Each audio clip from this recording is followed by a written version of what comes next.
Kia ora tātou katoa e te whare. Mr. Speaker, a few years ago, a group of Malaysian organisations came here to Aotearoa to learn how the Māori people of New Zealand had brought their culture back from the brink of extinction.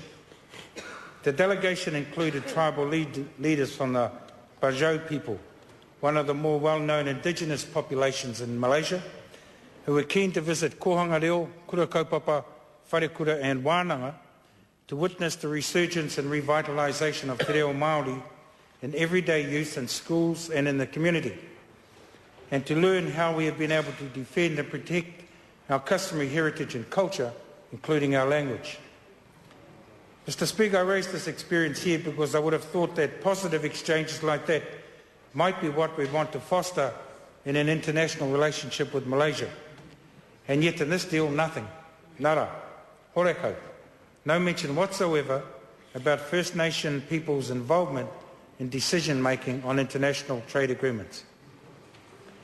Which is a bit of an irony, considering that on this day, Tuesday, the 20th of April 2010, the Māori Party's Minister of Māori Affairs announced New Zealand's support for the Declaration on the Rights of Indigenous Peoples at the opening session of the Permanent Forum on Indigenous Issues in New York, where he acknowledged the special status held by Māori as tangata whenua with an interest in all policy and legislative matters, and affirmed this country's commitment to the common objectives of the Declaration and the Treaty of Waitangi.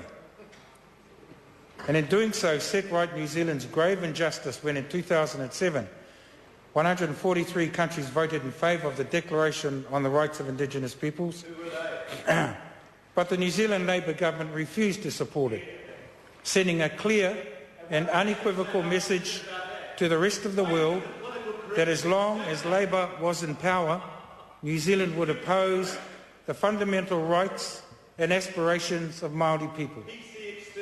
Thankfully for the Indigenous people of the world, and for the Māori people of Aotearoa in particular, Labour would not have much more than another 12 months in office before they got booted to the opposition benches, clearing the way for the Māori Party to open negotiations with the national government, which led to today's historic announcement to support the Declaration on the Rights of Indigenous Peoples. A document which had the support of such luminaries within the Māori world as Sir James Henare, Dame Whina Cooper, Dame Miraka Sazi, Te Atai Rangi Kahu, Sir Robert Mahuta, Whakahuihui Verko, Sir Paul Reeves, Sir Hepi Te Heuheu, the Māori Women's Welfare League and the New Zealand Māori Council, but which has been opposed vociferously by the New Zealand Labour Party, Parekura Horomia, Nanaia Mahuta, Mahara Okeroa, Mitariri Nui, a point of order. Samuels, order. Shane Jones. Point of order.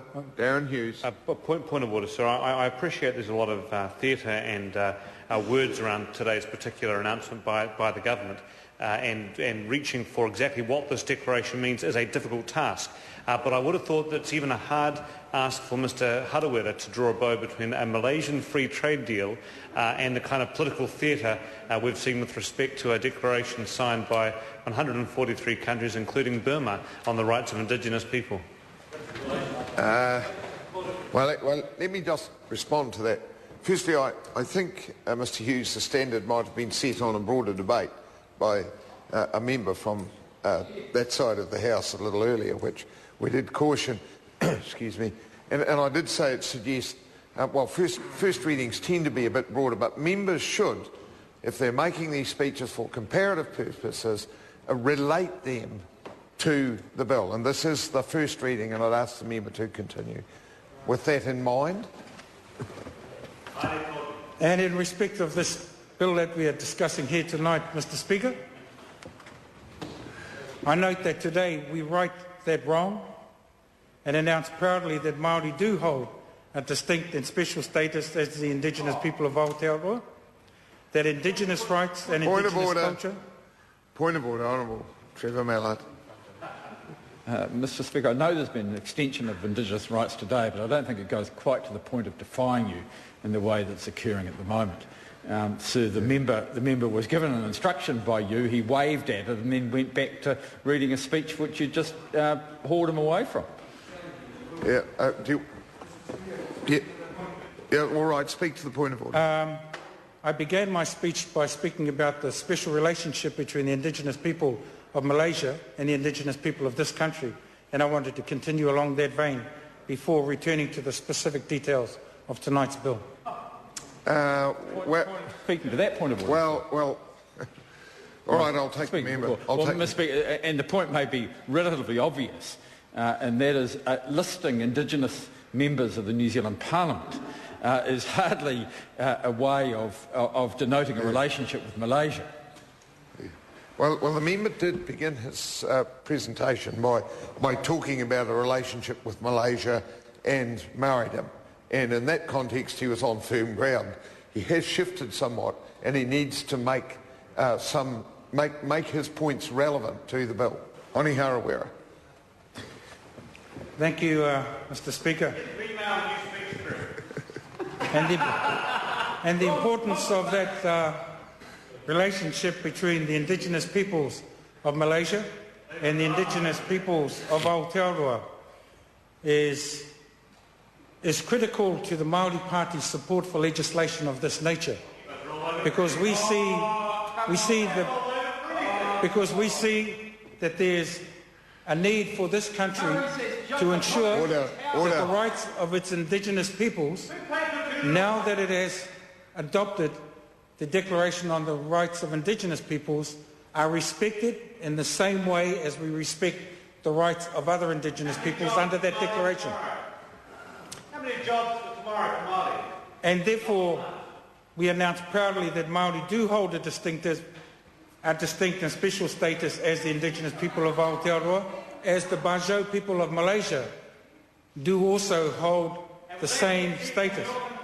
That Indigenous rights and Indigenous culture are of profound importance to both countries and fundamental to the identity of both nations. And we therefore also express our respect and our commitment to international documents as well as local documents such as Te Whakaputanga o New Tireni and Te Treaty o Waitangi as the unique constitutional foundations of this country. And on this day of the Declaration, we challenge this House once again to recognise the treaty as the foundation of partnership, respect, cooperation and good faith between Māori and the Crown, as we renew also our commitment as a party to continue to work across the international stage to promote the rights of all Indigenous peoples. Today is a day that Māori people will remember forever.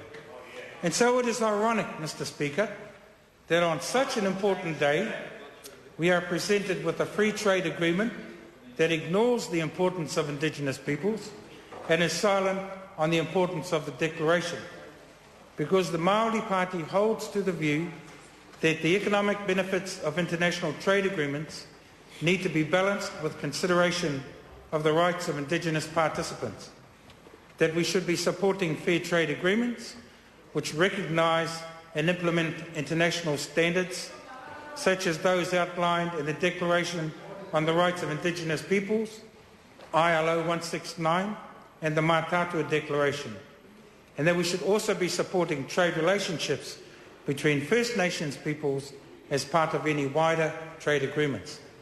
This bill fails to achieve any of these goals, Mr. Speaker, so we will not be supporting it here tonight. Kia ora.